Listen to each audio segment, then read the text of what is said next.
YouTube, what's going on? So let's talk about this. This is an article that I was reading that I found on Ethereum. It was written several months ago, but it talks about Ethereum. Ethereum has been, promising to launch Ethereum 2.0.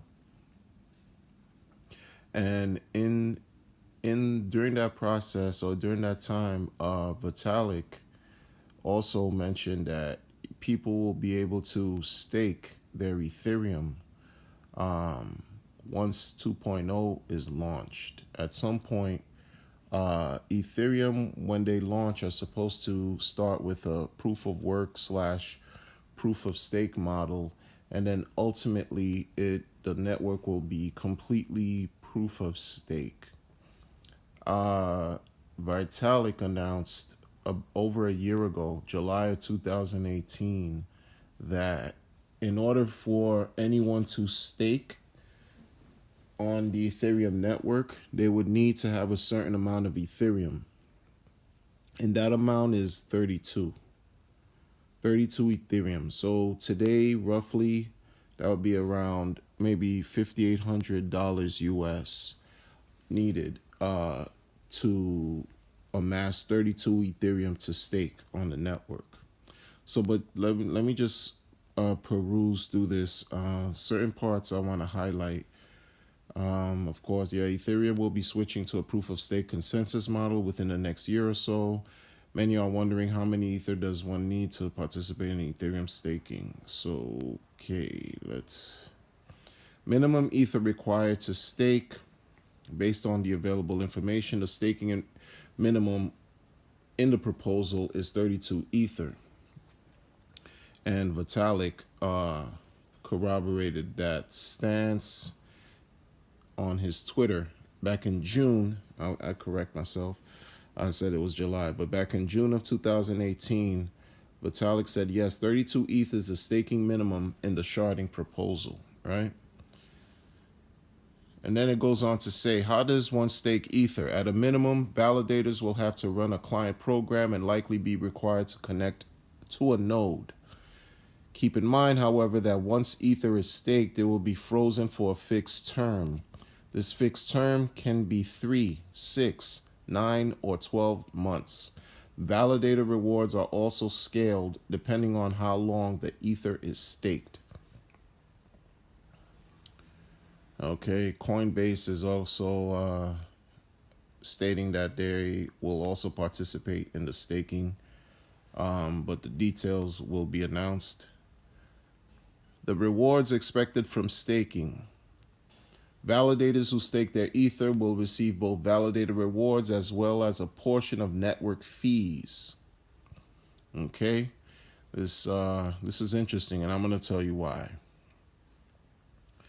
Validator rewards are given out after successful block creation, and network fees are simply a cut of the transaction fees paid by network users based on rough estimates made from the developer proposals.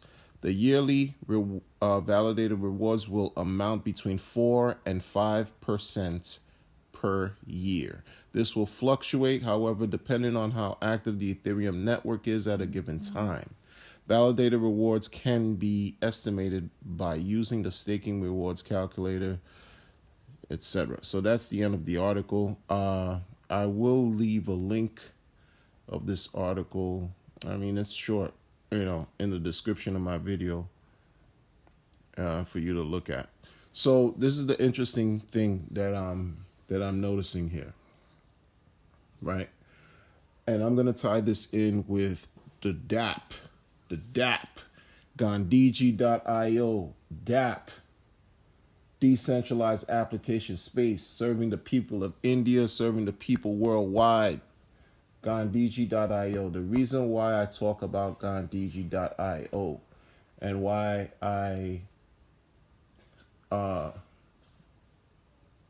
support it is because Yes, I like the hourglass model. I like how it works. But in this contract, you need to have a certain level of patience because everything is subjective and also relative. So some people call Gandhiji.io slow. They say it's slow because they don't earn dividends as much as they would want to on a regular basis. Okay, that's fair. But this contract works the way it works because it goes in cycles. There are phases, there are changes that takes place over a period of time. You're talking about 18 months when the cycle reached its high and lows, three different periods at least within 18 months.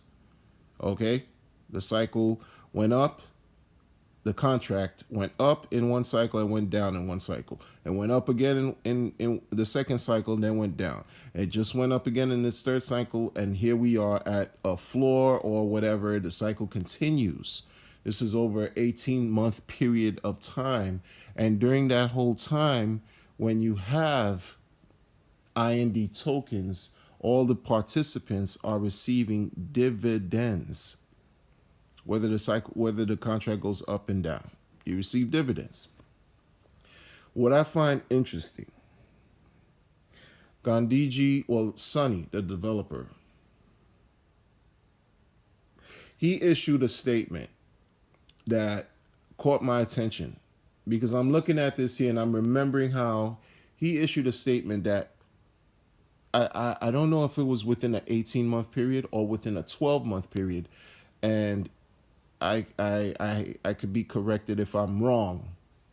But if the holders who stayed in this contract over at least a 12-month period, and I could be wrong if I'm saying this, it may be longer, within an annual period of participating in Gandhiji since its launch, since its inception,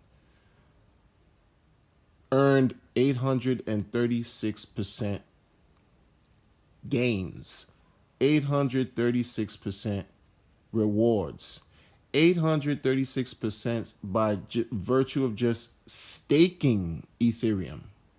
Because this contract, Gandhiji.io, helps people generate dividends, and those dividends are Ethereum.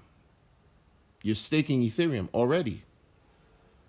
Versus this 4 to 5% gain that Ethereum 2.0 is proposing here. And in Gandhiji.io, a person doesn't have to have 32 ETH to interact with the smart contract, to stake the smart contract, and also receive network fees, validation fees, or fees from the actual network itself. So if you do the math, I mean, this is something that's already in place. And this is why I like, again, Gandhiji.io, because the hourglass model, sure, some people say it's zero sum. There's always going to be losers. If you're not one of the first people to get into the contract, and you're one of the last ones to get into the contract, you will lose because the first will dump on you and you'll be holding a bag. But guess what? In this contract, sure, you could be holding a bag, but this contract is not designed just to operate in one sense, because there are other products or projects that are being included into this contract, which is currently sustainable, to further enhance sustainability. The second project that's being added to this contract is the IND DEX, the decentralized exchange that can allow people to transact with each other, exchanging crypto to fiat, which will also incur fees, which will feed into the original IND contract where all the token holders will receive dividends. So I wish Vitalik was looking at this. I wish Vitalik was really looking at this, because Sonny, this one gentleman, this one guy is already doing something that the Ethereum Foundation has been promising to roll out for a long period of time. And for the past 18 months, over 18 months, Sonny's already been doing this. Son, you could already stake Ethereum and other other proof of we can hourglass model. The original is also works the same by way of hourglass and staking Ethereum. As long as you're able to add something. This is what I'm learning about hourglass. Because after a while, if there's no volume, if nothing is happening, it remains stagnant. If you don't have other resources attached to the contract that will constantly allow the contract to work, because you have a flow. You have a flow taking place. Not only is everything going up and down with the actual hourglass contract itself, but there's something going, a vertical exchange. I'm sorry, not vertical. Not only is it going up and down vertically, there's a horizontal exchange taking place, left and right and left, because IND will be parallel to, the DEX will be parallel to the IND contract. Whatever the DEX is doing, those who are interacting in the IND contract will benefit by receiving dividends, which, while they're already holding their tokens, they're also staking the Ethereum, amassing a huge percentage. Past history doesn't guarantee future results, but this article was written 7 months ago, and Vitalik made the claim that 32 ETH will be needed in order to stake on the Ethereum network in the future. This was claimed, he made that claim in June 2018. So between June 2018 and now, because Gandhiji was already launched, and if you were waiting for Vitalik, okay, you're still waiting for the Ethereum 2.0 network to launch. But if you were in IND, you would have amassed hundreds and hundreds of percentage of gains. That's something to think about, people. It's something to think about. All right. Let me know what you think. Let me know what you think about this. Because you don't need 32 ETH to jump into Gandhiji, and there's no sell shaming. Whether you're in or not, or out, there's no sell shaming. It is what it is. Much success to everyone. And good health, wealth. Be well. Talk to you later. Yeah, I also want to add, I forgot to add, there's no lock-in period in Gandhiji. There's no 3-month, 6-month, 9-month, 12-month lock-in period to stake your Ethereum. You could enter the contract whenever you want. You can exit the contract whenever you want, which is also, I think, a huge difference between what I guess the Ethereum Foundation and Vitalik is proposing versus Gandhiji.io. So I think that's important to point out. Peace.